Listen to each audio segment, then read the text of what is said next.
जय हिंद। स्वागत है आप सभी का आपके अपनी यूट्यूब चैनल अमृत एकेडमी पे। आज की इस वीडियो में हम लोग बात करने वाले हैं अपना DSSB का जो पीजीटी नोटिफिकेशन आया हुआ है वैकेंसीज़ को लेकर के सेपरेट सेपरेट सब्जेक्ट में अलग अलग, उसकी डिटेल के बारे में मैं आप लोगों को बताने वाला हूं, जिसमें आपके जो टॉपिक्स हो जाएंगे जैसे कि फॉर्म का डेट कब है, फॉर्म फिलअप या फॉर्म की फ़ीस क्या है, एज लिमिट क्या है, सब कुछ हम लोग डिटेल में समझने वाले हैं। ठीक है, तो चलिए बिना टाइम वेस्ट किए आज की वीडियो को आगे बढ़ाते हैं।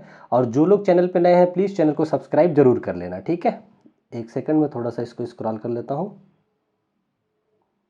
चलिए एक एक चीज़ मैं आप लोगों को क्लियरिफाई कर देता हूँ। जैसे अगर मैं बात करता हूँ नोटिफिकेशन को, तो ये नोटिफिकेशन आप लोगों को पता होगा कि 2024 के ही लास्ट डेट को 31 को ही देखने को मिला है।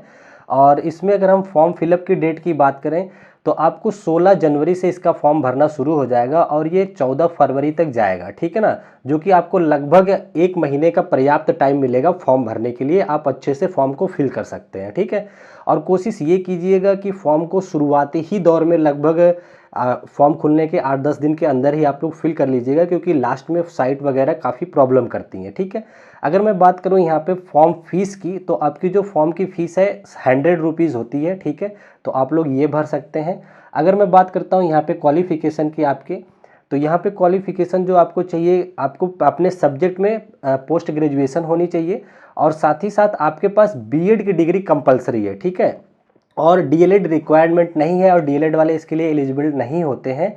और कोई भी आपका सीटेट का क्वालिफिकेशन ये नहीं मांगता है, यानी कि आप अगर बीएड हैं और साथ ही साथ आपके पास पीजी की डिग्री है तो आप एलिजिबल हैं इन सारी पोस्ट के लिए। ठीक है ना।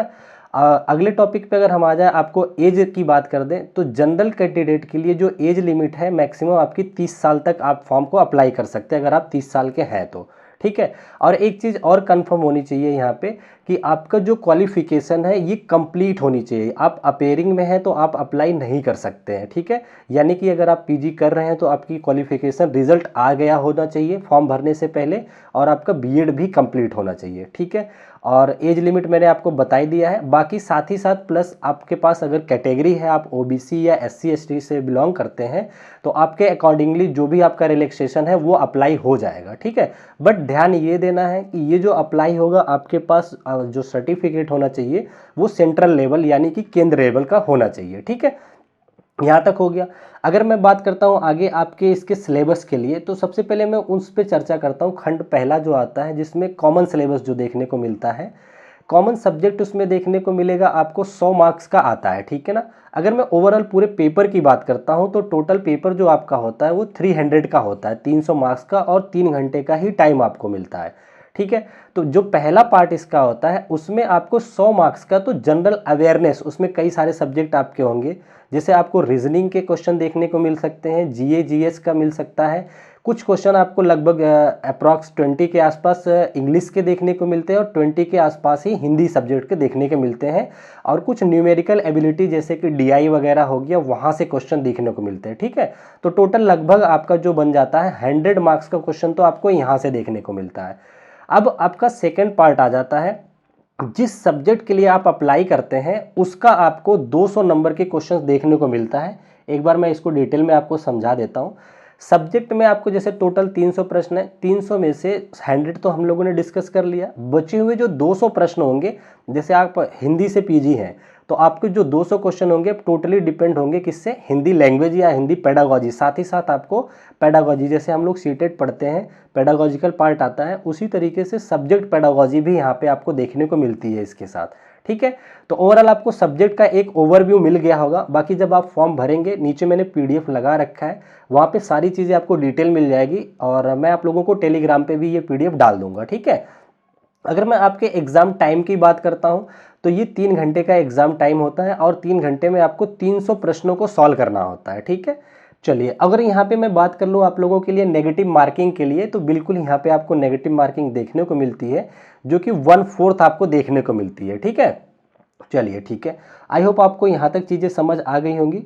आगे मैं आप लोगों को कुछ जो पोस्टेज हैं, जो इसके पीडीएफ है, वो एक बार गो थ्रू करवा देता हूँ। इस तरीके से आप देखेंगे यहाँ पे, जैसे पीजी के अगर सब्जेक्ट की बात करो, हिंदी मेल में आप वैकेंसीज टोटल देखेंगे तो 70 वैकेंसीज है। ठीक है, आपको कैटेगरी वाइज अलग अलग है, अनरिजर्व आपका 51 आ जाएगा, ओबीसी में 4 है, एससी में 6 है, एसटी में 2 है। ठीक है, और इसमें सेपरेट करके ये दिया हुआ है, जो पीजीटी हिंदी फीमेल कैंडिडेट हैं उनके लिए इन्होंने अलग से 21 पोस्ट दे रखी है। अगर मैं टोटल की बात करूं तो 7 2 9 लगभग 91 पोस्ट इन्होंने हिंदी पीजीटी का दे रखा है। इसी तरीके से आप अपने अपने सब्जेक्ट को आइडेंटिफाई कर सकते हैं कि आपकी डिग्री किस सब्जेक्ट में है, किसके लिए आप एलिजिबल हैं। जैसे कि अगर मैं मैथ में यहाँ पे बात कर लूँ तो यहाँ पे टोटल आपको 21 पोस्ट मिलेगी, ठीक है, फीमेल के लिए 10 पोस्ट है। इसी तरीके से आगे मैं एक एक सब्जेक्ट आपको दिखा देता हूँ, जैसे कि आपको मैं फिजिक्स का दिखा देता हूँ। यहाँ पे देखिए, फिजिक्स के लिए तो टोटल की बात करूँ तो केवल और केवल 3 वैकेंसी देखने को मिल रही है, ठीक है। फिलहाल जहाँ कुछ नहीं है वहाँ पे आप लोग अप्लाई कर सकते हैं, जैसा कि आप लोगों को सारी चीज़ें पता ही है टीचिंग फील्ड का, ठीक है। बाकी आगे की देखिए ये सारे सब्जेक्ट हैं, आपकी केमिस्ट्री हो गया और बायोलॉजी हो गया, जिसका जो सब्जेक्ट है आप उसके अकॉर्डिंग अपनी पोस्ट वगैरह देख सकते हैं। आई होप मैंने आप लोगों को मोस्ट ऑफ द चीज़ों को अच्छे से डिस्कस कर दिया है। बाकी अगर आपको कोई भी डाउट है तो आप लोग कमेंट करके पूछ सकते हैं, ठीक है। और मैं ये सारी की सारी पीडीएफ जो है आप लोगों को टेलीग्राम पे डाल दूंगा, और टेलीग्राम का लिंक जो है मैं यहाँ पे कमेंट सेक्शन में पिन कर दूंगा, ठीक है। बाकी और जो अपनी क्लासेस रन कर रही हैं आपके पैरेलल में देखेंगे तो एनसीईआरटी सीरीज जो साइंस की चल रही है, जिसमें मैं क्लास 6 से लेकर के 10th स्टैंडर्ड तक की जितनी भी मैथ्स हैं उसमें कंटेंट और साथ ही साथ आपको पीवाईक्यूज दोनों डिस्कस करवा रहा हूँ डिटेल में। और जैसे ही आपका शीटेड का कोई नोटिफिकेशन आता है रिजल्ट वगैरह को लेकर के, उसके डिस्कशन के तुरंत बाद मैं अपनी क्लासेस को पैरेलल वे में डिटेल में स्टार्ट करवा दूंगा, ठीक है। और बाकी आई होप अब कुछ नहीं बच रहा है। अगर किसी को कोई भी डाउट होता है किसी भी पोस्ट या किसी भी चीज़ से, डॉक्यूमेंट से रिलेटेड, तो आप लोग कमेंट कीजिएगा, मैं कमेंट का रिप्लाई जरूर करता हूँ, ठीक है। तो चलिए आज की वीडियो को यहीं तक रखते हैं, फिर मिलेंगे आप लोगों से किसी नेक्स्ट वीडियो के साथ या अपनी क्लासेस में। तब तक के लिए आप अपना ध्यान रखें। Bye bye, take care, thank you so much. जय हिंद, जय भारत।